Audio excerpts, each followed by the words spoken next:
Salam, salam sejahtera, sehat dan semangat dalam Yesus Kristus Tuhan. Puji Tuhan, hari ini kita bersuka cita karena kebaikan Tuhan dalam kehidupan kita. Ada begitu banyak yang terjadi di dalam hidup kita. Tapi kita bisa melewati itu semua bukan karena kehebatan kita, bukan karena gagah perkasa kita. Saya mau sampaikan bagi Bapak Ibu Saudara, mungkin kita melewati hari-hari ini masa-masa yang suram, masa-masa yang sulit akibat pandemi COVID-19. Tapi saya berkata bagi Bapak Ibu Saudara, itu sebenarnya adalah kebaikan Tuhan. Kenapa? Karena dengan adanya pandemi ini, Bapak Ibu Saudaraku, kita mulai apa? Mulai introspeksi diri kita, mulai belajar ya, belajar sesuatu hal yang tadinya tidak kita berani untuk melakukannya. Belajar untuk apa? Melihat kembali kebaikan Tuhan. Belajar untuk apa? Lama ya, bagaimana kita bisa menerima satu dengan yang lainnya. Mengapa?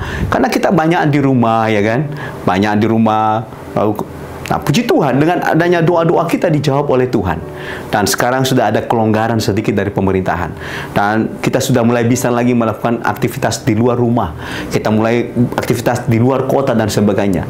Tapi sebenarnya kalau kita melihat, tidak ada satu rencana Tuhan yang jahat dalam kehidupan manusia.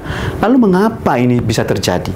Bapak Ibu Saudaraku, ya, semuanya ini adalah apa? Karena Tuhan mau, ya. Tuhan mau kita itu dekat kepadanya. Karena Dia bisa memakai alam semesta. Dia bisa memakai alam semesta untuk menertibkan manusia. Dia bisa memakai batu, dia bisa memakai gunung-gunung, dia bisa memakai hujan, dia bisa pakai air laut untuk menertibkan kehidupan kita yang kacau ini, Bapak Ibu Saudaraku. Dia bisa memakai virus, dia bisa memakai kuman. Terserah Tuhan, suka-sukanya. Wong Dia yang berkuasa di atas muka bumi. Haleluya. Jadi tugas kita sebenarnya adalah hanya berdoa saja, hanya bersyukur saja, mengucap syukur dalam segala hal, karena itu yang Tuhan kehendaki dalam kehidupan kita, saudaraku. Haleluya. Waktu kita mengucap syukur, berarti kita mengenal Tuhan. Ini pertanda bahwa kita itu adalah anak-anak Allah. Bapak Ibu Saudaraku, ya, berkat dari penderitaan, Bapak Ibu Saudara, kalau kita lihat, Bapak Ibu Saudaraku, ya, ada beberapa hal yang harus kita pelajari di sini, Bapak Saudara. Yang pertama, Allah tidak pernah merencanakan penderitaan menjadi bagian hidup yang harus dialami oleh umat manusia. Baik. Tuhan tidak pernah merencanakan penderitaan menjadi bagian hidup yang harus dialami oleh kehidupan manusia. Tapi penderitaan itu hanyalah apa?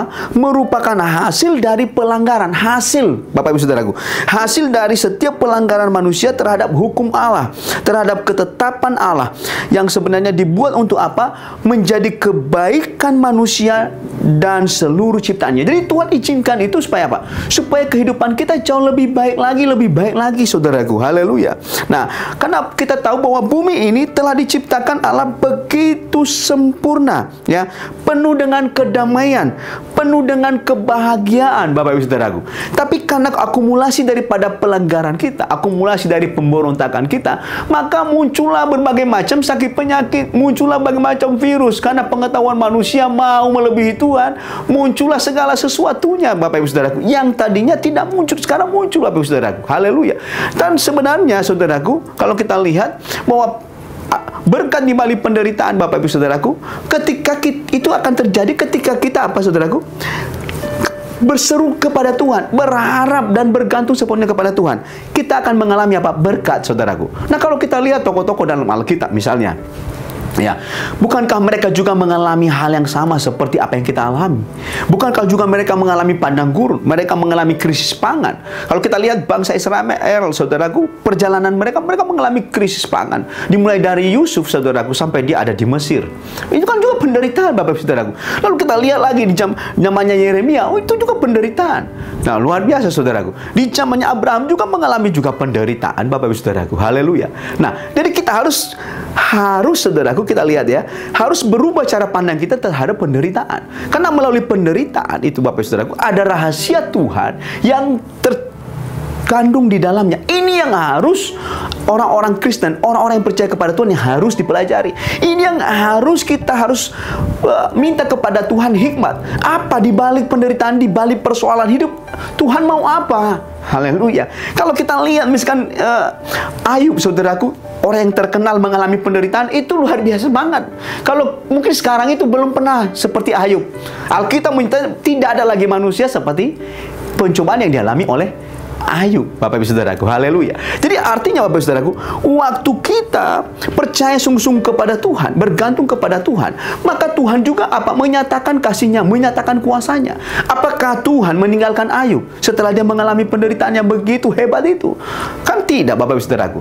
Jadi hari ini Bapak Ibu Saudaraku, berarti di balik penderitaan Saudaraku ada berkat Saudaraku. Haleluya. Ada berkat yang tersendiri.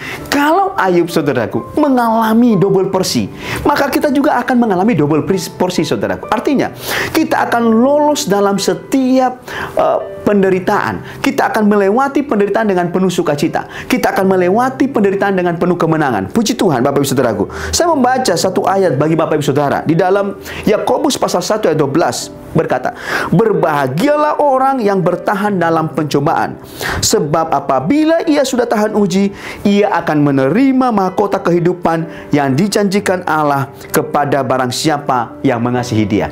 Intinya di sini Bapak Ibu Saudaraku, apapun yang kita alami harus tetap mengasihi Tuhan. Apapun persoalan yang kau hadapi saat ini, harus tetap bersyukur kepada Tuhan. Apapun penderitaan yang sedang engkau hadapi, harus tetap datang kepada Tuhan dan berseru, maka Tuhan akan memberikan kepadamu jalan keluar. Mari kita berdoa. Bapa yang baik, dalam nama Yesus, kami bersyukur Tuhan. Kami mengerti kebenaran firman Tuhan, bahwa rencana-Mu sempurna dalam kehidupan kami, bahwa ada berkat di balik penderitaan kami. Kami melihat kebenaran firman Tuhan pada hari ini.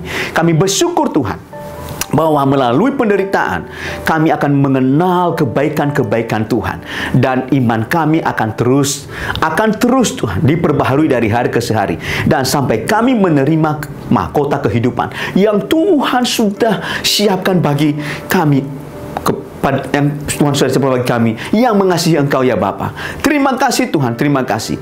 Tuhan sudah menyediakan mahkota kehidupan bagi kami yang mengasihi Engkau. Terpujilah nama-Mu Tuhan. Biarlah kami menjadi bagian dari semua proses yang sudah Tuhan siapkan dalam kehidupan kami. Dan kami tahu bersama dengan Tuhan Yesus, kami akan mampu keluar sebagai pemenang, bahkan lebih daripada pemenang. Dalam nama Yesus kami berdoa. Yang percaya katakan amin.